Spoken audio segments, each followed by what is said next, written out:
Now we move on to another point, which is the conditions of fasting. And there's a difference between shurut and arkan. Shurut is the conditions and the arkan is the pillars. So now there's farqu baynahuma, there's a difference between the two. Shurut, if you hear shurut, the condition is before the action, while the pillars is within the action. So fasting, it is shurut. And from the shurut of fasting, it is al-Islam.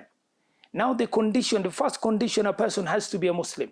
It is obligatory on a Muslim person, is not obligatory to a kafir, a person who's a non-believer.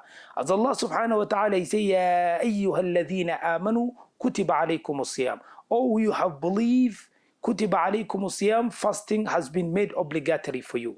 So now it is wajib on a Muslim person, is not wajib on a person who's a non-believer, because Allah subhanahu wa ta'ala specify here to the mu'mineen only, Ya ayyuhal ladhina amanu. When Allah say Ya ayyuhan nas, is a general. But when Allah subhanahu wa ta'ala say Ya ayyuhal ladhina amanu is calling, here this is a special call. As Abdullah ibn Mas'ud, he say, if you hear that Allah is calling the mu'mineen nida'ul iman, imma amrun yu'mar wa imma nahyun yunha. Either is the command that Allah is commanding, or Allah subhanahu wa ta'ala is forbidding. So now the second condition is al-bulugh. The person has to reach the age of puberty. It is wajib on a person who is a Muslim and baligh, but it's not wajib on a person who is a young boy, who is a youth. He didn't reach the age of puberty, which is al-bulugh. This person is not wajib on him, but is wajib on a person who is a Muslim and is a baligh. In the hadith that was narrated and collected by Imam Abi Dawood, and that hadith, it was narrated by Ali bin Abi Talib radiyallahu anhu, that the Prophet sallallahu alaihi wasallam, he say, rufi al-qalamu an thalathatin, that the pen is lifted from three persons. Number one of these three, that the pen was lifted from them, one of them is وَعَنِ الصَّبِيِّ حَتَّى يَبْلُغَ, and the young one until he reached the age of puberty. But if this young one, he fasted, his fasting is going to be accepted inshallah. As Sahabas Ridwanullah alayhim, they were teaching their kids to fast for them to learn, لِيَتَعَوَّدُوا, for them to get used to it. So now if they fast, it is alhamdulillah, we ask Allah subhanahu wa ta'ala that he will accept it from them. Now the third shurut, it is al-aqlu. The person, he has to have the intellect. He is a Muslim and he is baligh, he reached the age of puberty, and his aql is a person who has the intellect.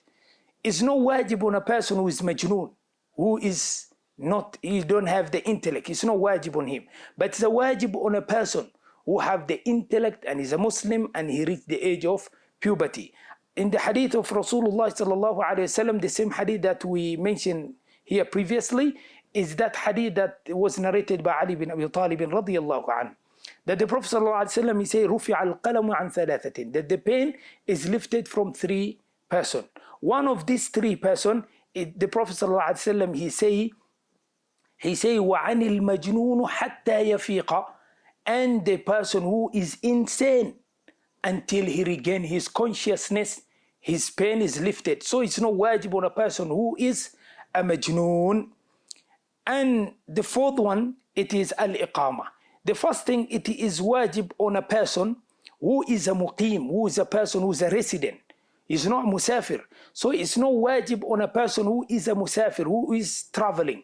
As Allah subhanahu wa ta'ala say, فَمَنْ كَانَ مِنْكُمْ مَرِيضًا أَوْ عَلَى سَفَرٍ. If from you one is sick, or one is traveling, is a traveler, or is a traveling, أو على سفر فعدة من أيام أخرى, let him pay on the other days. So now here shows us that it's no wajib on a person who is traveling. And the traveling, it has masafa. Traveling here, it is 84 kilometer or 80 kilometer على الأقل. But if it is less than 80 kilometer, it is not a musafir. He is counted as muqim, and the fasting is wajib on this person. And the other condition is the fifth condition is for the women's only specifically, is at-taharatu min al-haydi wal-nifas. It is purification from the menstruation and postnatal bleeding. So now if a woman, she's at the time of the haid, it's no wajib for her to fast, but she has to pay the qada. You have to bear that. She has to pay the qada. And also a woman who has the postnatal bleeding, which is a nifas, is the blood that a woman, when she deliver, that 40 days, that blood, if happened to any woman, it's no wajib for her to fast. From the hadith that was narrated by Aisha radiallahu anha, she say, إذا كنا نحيض على عهد رسول الله صلى الله عليه وسلم, that it happened to us menstruation at the time of the Prophet صلى الله عليه وسلم, فنؤمر بقضاء الصوم, we were commanded to pay on the days that we are passing on that period of menstruation. In the Ramadan, we have to pay for those days. وَلَا نُؤْمَرُ بِقَضَاءِ الصَّلَاةِ, and we were not commanded to pay for the salah. And also the sixth one, which is from the condition, is al-qudrata ala siyam. You have to have the ability of fasting. If a person is able, he's a Muslim, he is baligh, he is aqil, he reached the age of puberty, he is aqil, he is baligh, and if this person, and also he's a muqim, he's not a traveler, if this person, he has the ability of fasting, then it is wajib for him to fast. It's not wajib for a person who has no ability.